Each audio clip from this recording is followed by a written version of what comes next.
पुढची बातमी आहे एका ऑफरची। धुळवडीच्या रंगामध्ये नाना पटोलेंनी स्वप्नांचा रंग भरला। एकनाथ शिंदे आणि अजित पवार या दोन्ही उपमुख्यमंत्र्यांना नाना भाऊंनी दिवसा मुख्यमंत्रीपदाची स्वप्न दाखवली आहेत। धुळवडीच्या रंगांचा आणि थंडाईचा असर वाढण्यापूर्वी म्हणजे सकाळी सकाळी नाना भाऊंनी एकनाथ भाई आणि अजितदादांना एक अफलातून ऑफर दिली। भाजपला बाजूला सारून मविया 2 अस्तित्वात आणण्याची क्षमता असलेली नाना भाऊंची ही कमाल ऑफर आहे तरी काय, पाहूया हा स्पेशल रिपोर्ट।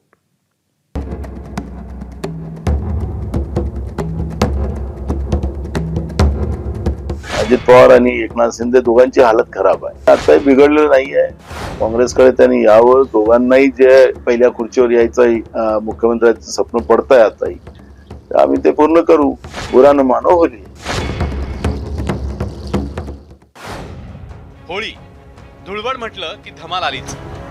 बुरा न मानो होली हे म्हणत एरवीचे बोलणं शक्य नाही ते बोलून घ्यायची सोय सुद्धा या सणामध्ये आहे। काँग्रेसचे नेते नाना पटोलेंनी या स्कीमचा फायदा घेत धुळवडीला धमाल उडवून दिली आहे। त्याने एक अफलातून ऑफर दिली आहे। दुसऱ्या तिसऱ्या कोणाला नव्हे तर थेट दोन्ही उपमुख्यमंत्र्यांना। महाराष्ट्र वाचवण्यासाठी काँग्रेस सोबत या अशी ऑफर एकनाथ शिंदे आणि अजित पवार यांना नानांनी दिली आहे।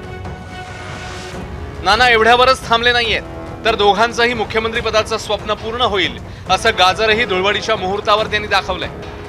बुरा न मानो होली है असं म्हणायलाही ते विसरले नाहीये। काल त्यांच्या खुर्चीवर अजित पवार बसून गेले आणि मग फडणवीस म्हणाले की आम्ही खुर्च्या अदलबदल करण्याची व्यवस्था करून ठेवलेली आहे।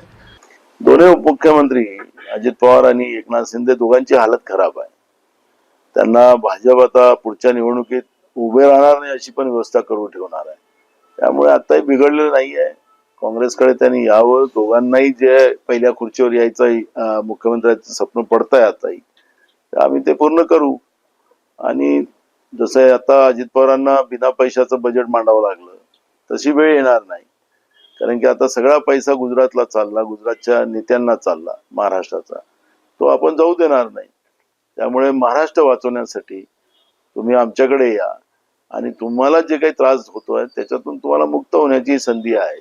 बुरा न मानो होली। रंगांची उधळण होत असताना असे कानाला गोड वाटणारे शब्द ऐकून एकनाथ शिंदेंना काय वाटलं असेल हे आम्ही जाणून घेण्याचा प्रयत्न केला। गेल्या 2-3 वर्षात राजकारणाची आणि नशिबाची सापशिडी कसं काम करते हे जवळून अनुभवल्यानं एकनाथ शिंदेंनी नानांची ऑफर ऐकून न ऐकल्यासारखी केली आणि बुरा न मानो होली है असं सांगायलाही ते विसरले नाही। प्रत्येक वेगवेगळ्या पद्धतीने आनंद फुटतो, पण आमचा रंग भगवा आहे। आता भगवा रंग ज्याला परवडेल, भगवा रंग ज्याला आवडेल त्याने सोबत यावा। आणि या भगवा रंग हा हिंदुत्वाचा रंग आहे। भगवा रंग हा वैश्विक आहे। भगवा रंग हा सनातन हिंदू धर्माचा आहे। हा वैश्विक रंग आहे आणि त्यामुळे हा भगवा रंग कुणाचा द्वेष करणारा, दुस्वास करणारा नाही। भाजप प्रदेशाध्यक्ष चंद्रशेखर बावनकुळेंनी नानांची ऑफर महायुतीचे नेते स्वीकारणार नाहीत असा विश्वास व्यक्त केला आणि जाता जाता एक सल्लाही देऊन टाकला। नाना पटोलेंना माझी होळीच्या शुभेच्छा आहे आणि त्यांना सांगणार आहे की आता विरोधी पक्ष म्हणून त्यांना विरोधी पक्षाचं मॅन्डेट मिळालं आहे। त्यांनी विरोधी पक्ष म्हणून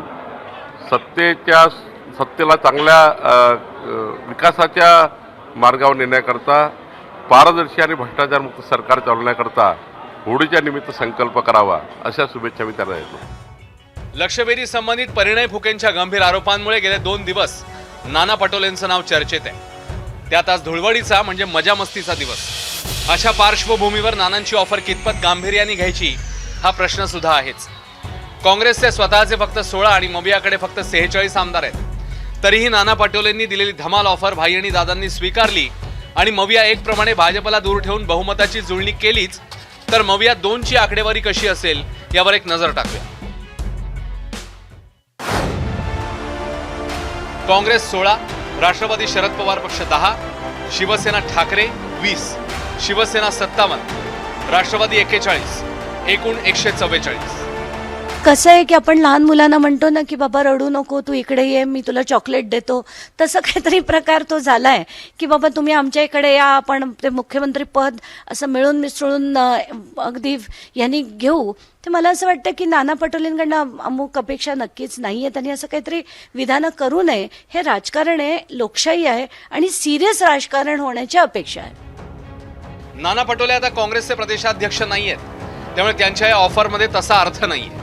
नानांनी दिलेली ऑफर शरद पवार आणि उद्धव ठाकरेंना कितपत मान्य असेल ही देखील मोठी शंका आहे. त्यात महाशक्तीच्या सामर्थ्याची जाणीव शिंदे आणि दादा दोघांनाही आहे. त्यामुळे अशा ऑफरचा सध्या तरी गांभीर्याने ते विचार करतील याची शक्यता कमीच आहे.